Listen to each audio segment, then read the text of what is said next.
We all know that talk is cheap, especially in the game of basketball. In the NBA, we've seen a lot of guys run their mouth, but only a few can back it up.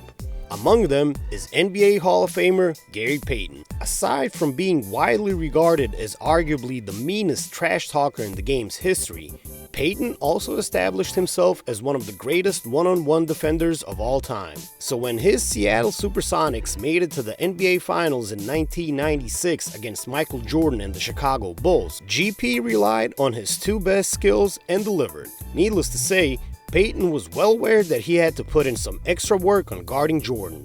In his mind, doing so meant he would have to amplify his trash talk while locking down MJ. And that's what he did the entire series. In retrospect, some may think that Payton did everything he could to stop Jordan, but the offensive prowess of his airness was just too much for the Sonics to handle. However, GP revealed that it was more of just a challenge for himself, as he knew nobody could stop MJ.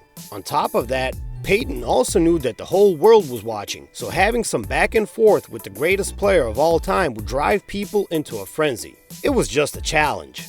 Payton told Hoops Hype of trash talking Jordan in the finals. I looked forward to those matchups all the time because I knew if I talked to him, he was going to talk back and we were going to go at it. That would make TV ratings go up and a lot of things go up. That's what we were doing.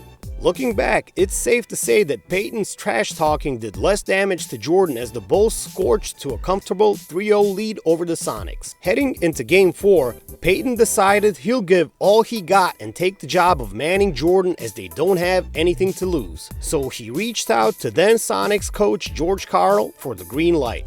I went to Karl's office and I said, "Look, we don't have anything else to lose. Whether you're gonna let me guard him or not, I will switch every play that you do anyways that go off of him."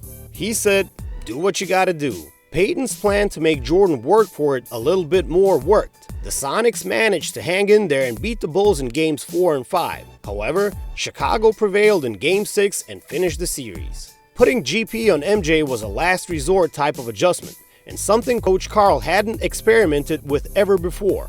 But it worked, so much that today, not doing it sooner may as well be one of Karl's biggest regrets. My feeling is it was a mistake.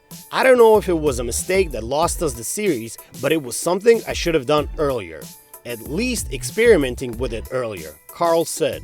Indeed, it seemed impossible to stop Jordan from winning back then, but for Payton, it was enough that fans know he did his best out there. And more importantly, they were entertained.